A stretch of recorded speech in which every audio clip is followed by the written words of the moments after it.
everyone, it's Cassidy and welcome or welcome back to my channel. So today's video is going to be my August wrap up.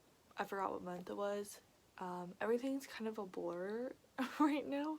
So if that is apparent in this video, I'm sorry. I'm getting ready to go on my trip and so there's a lot going on up here that is just too much. I'm really excited to talk about the books that I read in August. It was a really good reading month quality wise, but not quantity wise, but I'd rather read quality books than a bunch of crappy books. So let's waste no time and get into this wrap up. If you like this video, make sure to subscribe and give it a big thumbs up. Both those will mean the absolute world to me. My Instagram, Twitter, Goodreads, and Amazon wishlist will be linked in the description box below if you're interested in checking any of those out. Let's get into the wrap up. I actually only read 3 books this month, but they were all really good. So, spoiler alert. I had to finish pretty much a whole college course in 1 month, so that was part of the reason that I wasn't able to read that much. I actually tried to read 2 books at once at first. I thought it would be like a really good idea. It wasn't, because then I wasn't really reading either of them that much. The first book that I actually fully read was Amari and the Night Brothers by B.B. Alston, which finally I got to. I'm super happy that I finally got to it because it was so good and definitely worth the hype. I know that the second one came out at the end of August as well. I haven't bought it yet, but I am definitely going to continue the series. This one we follow Amari as she deals with her brother being missing and the different struggles that come with that, as she is invited to the Bureau of Supernatural Affairs and finding out that the supernatural world is a real thing and hoping that this will lead her to her brother. And it all just kind of unfolds from there. This is a middle grade if you haven't heard of it, but it was so good. I was a little scared that I wasn't gonna like it as much as everyone else just because everyone loves it so much, and I don't know. I'm always just kind of scared to read books like that. It's super entertaining, but it also has a lot of, I guess, deeper topics as well. It just has like a lot of important topics, a lot of fun adventure, and this world is really interesting and I am so excited to continue in it. I gave this 5 stars. Easy peasy. If you have been thinking about reading this, I would recommend. Even if you're not super into like the fantasy world, or into fantasy books, I don't read that much fantasy. I'm trying to get more into it, but I don't read as much as a lot of booktubers do, and this was so good for me. Like I loved it. Read that you didn't really want to put down because it was constantly interesting. Yeah, that was the first book that I read in August and it was 5 stars. Then the next book that I read in August was The 7 Husbands of Evelyn Hugo by Taylor Jenkins Reid. I finally read this. I've been meaning to read it for a hot minute, so I finally got to it and I'm so glad that I did. I also absolutely loved this book.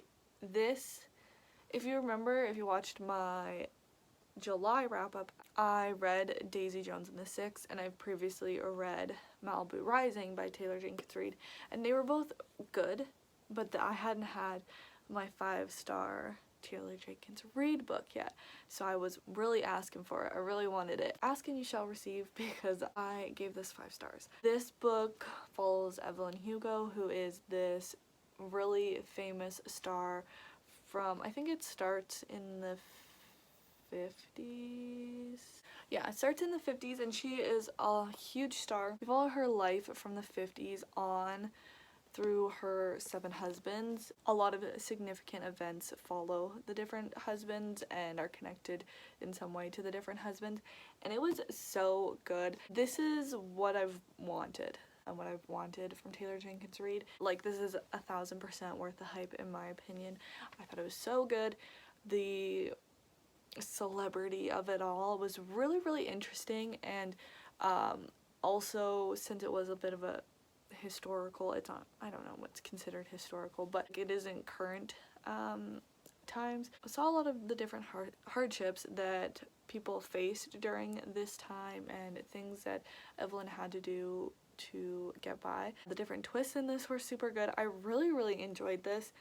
I read this for a vlog that will come out after this video, I believe. Hopefully I'll get it edited before I go on my trip. I want books, more books like this.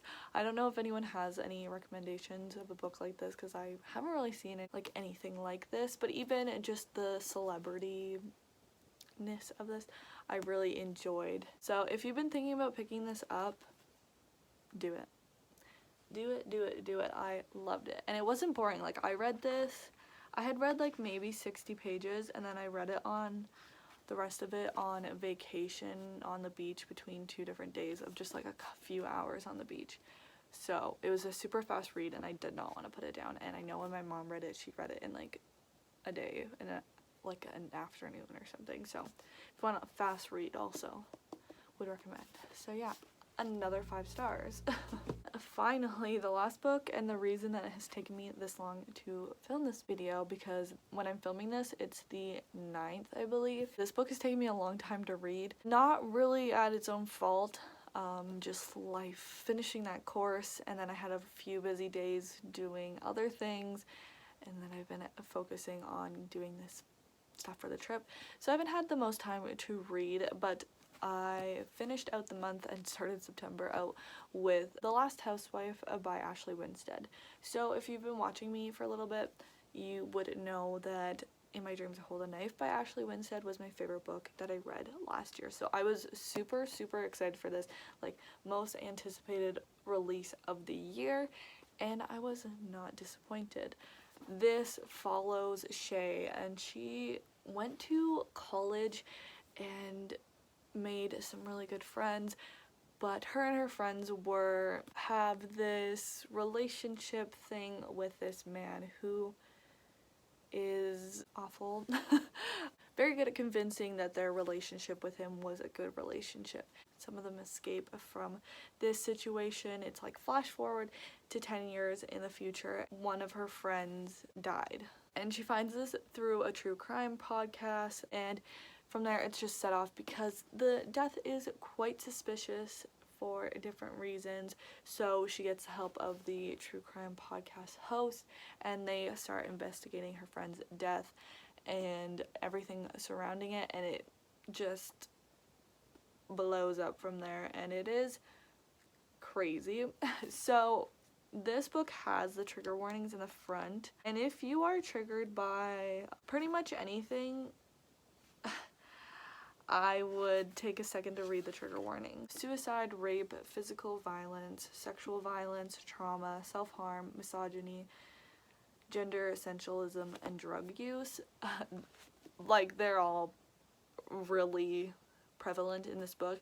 This one's much darker than In My Dreams I Hold a Knife, so just know that going into it, because I know that this will be too much for some people, and that's totally okay, but you just probably gotta know that before you go into it. I really enjoyed this, and I gave it 5 stars as well, so I had a whole month full of 5 stars, which is really good. The only thing is, I think this book could have been a little bit shorter. It's about 360, and I think some of the beginning was a little bit slow, and I don't want to say slow, but it wasn't as gripping as like the second half, I guess. Maybe not even second half, but like maybe like the first third or first quarter, I don't really know. It was a little bit more slow than the rest of the book, so that's my only thing with this one, and it did not disappoint.